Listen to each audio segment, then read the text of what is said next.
اعوذ باللہ من الشیطان الرجیم، بسم اللہ الرحمن الرحیم۔ السلام علیکم ورحمۃ اللہ وبرکاتہ۔ معراج کا ٹاپک ہے حضرت عزیر علیہ السلام۔ چونکہ ہم 3 پاروں کا خلاصہ کر چکے ہیں اور اسی میں ہم نے سورہ بقرہ پڑھا جس میں حضرت عزیر علیہ السلام کا قصہ ہے۔ حضرت عزیر جو تھے وہ نبی تھے اور ہارون علیہ السلام کی نسل سے تھے اور 586 قبل مسیح کا زمانہ انہوں نے دیکھا اور تورات کے بہت بڑے عالم بھی تھے۔ بخت نصر جس کا ذکر ہم پہلے کر چکے ہیں، جس نے بیت المقدس کو تباہ کر دیا اور وہاں پہ لاکھوں لوگوں کی لاشیں گرائیں، کچھ لوگوں کو قید کیا اور بہت سی تعداد میں لوگوں کو غلام بنا کے اپنے ساتھ لے گئے تھے بابل، جس میں عورتیں بھی شامل تھیں، بچے بھی تھے اور بوڑھے بھی تھے۔ اسی زمانے کے ہیں یہ حضرت عزیر علیہ السلام۔ اور اس طرح جب انہوں نے تمام بیت المقدس کو تباہ کر دیا تو وہ بچ کے نکل گئے اور ایک گدھے پر سوار اسی علاقے سے گزر رہے تھے جو اب کھنڈر اور ویرانے کا سمنظر دے رہی تھی۔ تو ان کے پاس ایک مشکیزہ تھا جو انگور کے رس سے بھرا ہوا تھا اور کچھ روٹی تھی، اور اپنے گدھے پر سوار تھے، وہاں پر رکے ایک ویرانے میں اور بیٹھ گئے، اور ان کے دل میں ایک خیال آیا جسے قرآن نے اتنے الفاظ میں بیان کیا ہے، اَنَّا یُحْیِی ھَٰذَا اللّٰہِ بَعْدَ مَوْتِھَا۔ ترجمہ: کیوں کر زندہ کرے گا اسے اللہ تعالیٰ اس کے ہلاک ہونے کے بعد؟ یعنی اللہ تعالیٰ اس کے تمام بستی کو اور ان لوگوں کے ہلاک ہونے کے بعد دوبارہ اسے کس طرح آباد کرے گا۔ ان کا یقین اللہ پر کامل تھا، لیکن چونکہ نبی بھی انسان ہوتا ہے اور دلوں میں وسوسے اور خیالات جو ہیں وہ آتے ہی رہتے ہیں، تو اس قسم کا خیال جب انہیں گزرا تو اللہ تعالیٰ نے انہیں 100 سال کے لیے سلا دیا، 100 سال کی نیند جو تھی ان پر طاری کر دی، اور جب 100 سال کے بعد وہ اٹھے تو فرشتوں نے انہیں صورتحال سے آگاہ کیا اور ان سے پوچھا کہ تم کتنی دیر سوئے رہے؟ تو انہوں نے کہا کہ دن کا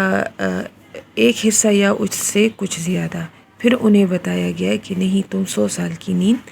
سوئے ہوئے تھے، اور پھر ان کی توجہ دلائی گئی ان کے کھانے کی طرف۔ جو انگور کا رس تھا وہ بھی اسی طرح تھا، خراب نہیں ہوا تھا، اور وہ جو روٹی تھی اس میں بھی کوئی تغیر نہیں آئی تھی، جس طرح کہ اللہ تعالیٰ نے قرآن میں فرمایا لم یتسنہ، کوئی تغیر رونما نہیں ہوا تھا اس میں۔ اور ان کا جو گدھا تھا وہ اس کی ہنڈیاں جو تھی وہ منتشر تھی، اور وہ ابھی اسے دیکھ ہی رہا تھا کہ وہ ادھر ادھر سے اکٹھی ہونا شروع ہو گئی، اور اس کے سامنے ہی اللہ تعالیٰ نے ان کے ہڈیوں کو، رگوں کو، پٹوں کو لباس پہنایا گوشت کا، اور اس پر جلد اس کے اوپر چڑھائی، اور جلد کے اوپر پھر بال، اور اس طرح اس ڈھانچے میں فرشتے نے روح پھونک دی، اور اس طرح وہ ایک زندہ گدھے کی روپ میں ان کے سامنے آ گیا۔ قرآن مجید میں اللہ تعالیٰ نے فرمایا ہے وَانظُرْ إِلَىٰ حِمَارِكَ وَلَنَجْعَلَكَ آيَةً لِلنَّاسِ وَانظُرْ إِلَىٰ الْعِظَامِ كَيْفَ نُنشِزُهَا ثُمَّ نَكْسُوهَا لَحْمًا، کہ دیکھ اپنے گدھے کو، اور یہ سب اس لیے کہ ہم بنائے تجھے نشانی لوگوں کے لیے، اور دیکھ ان ہڈیوں کو کہ ہم کیسے جوڑتے ہیں انہیں، پھر کیسے ہم پہناتے ہیں انہیں گوشت۔ یعنی اپنے گدھے کی ہڈیوں کو دیکھ کر ہم ایک جوڑ کو کیسے اکٹھا کرتے ہیں، اور کیسے ان ہڈیوں سے گوشت کے بغیر ایک ڈھانچہ تیار ہوتا ہے، اور پھر کیسے ہم اس ڈھانچے کو گوشت پہناتے ہیں۔ پھر قرآن میں آتا ہے فَلَمَّا تَبَيَّنَ لَهُ قَالَ أَعْلَمُ أَنَّ اللَّهَ عَلَىٰ كُلِّ شَيْءٍ قَدِيرٌ، پھر جب حقیقت روشن ہو گئی ان کے لیے تو انہوں نے کہا میں جان گیا ہوں کہ بے شک اللہ ہر چیز پر قادر ہے۔ قرآن میں اس الفاظ سے حضرت عزیر کا قصہ جو ہے وہ بیان ہوا ہے، لیکن ان کے بارے میں جو مختلف تفاسیر میں اور کتابوں میں جو قصہ درج ہے جو اس کے بعد کا ہے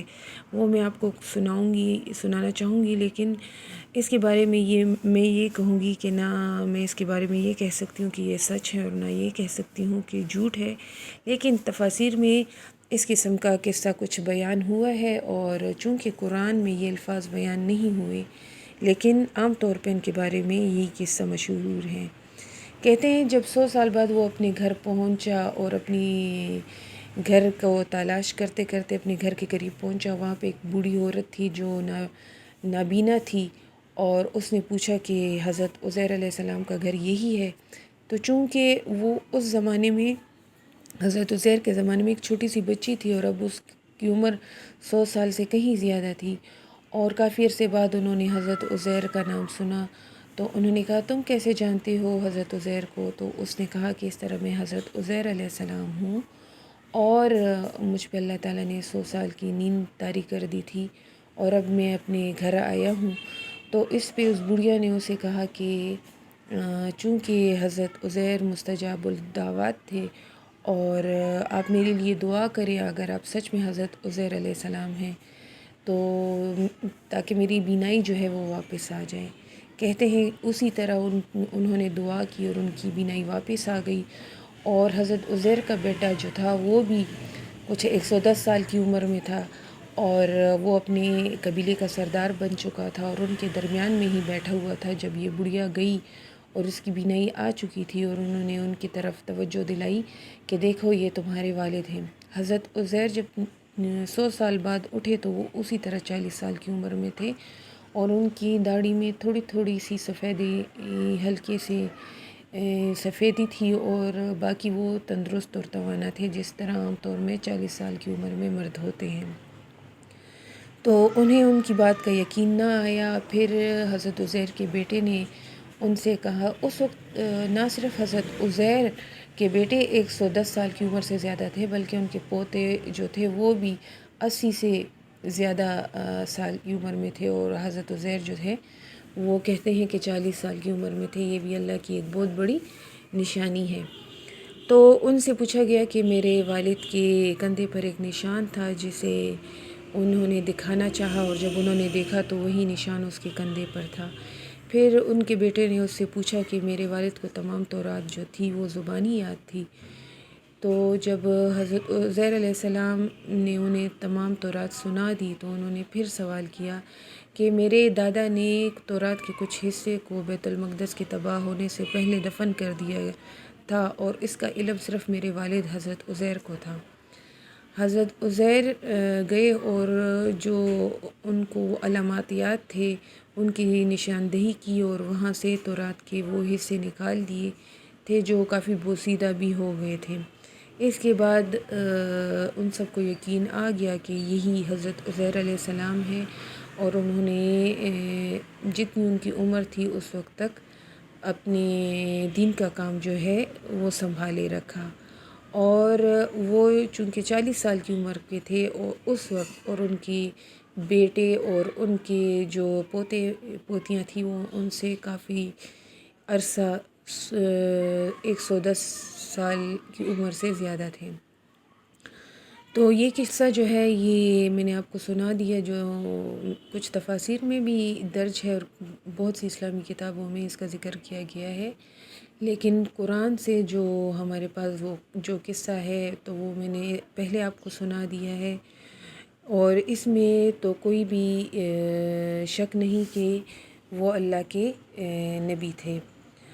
اور مجھے امید ہے کہ یہ قصہ آپ کو پسند آیا ہوگا، اور اسے آگے پہنچانا آپ کا اس کام میں حصے ڈالنے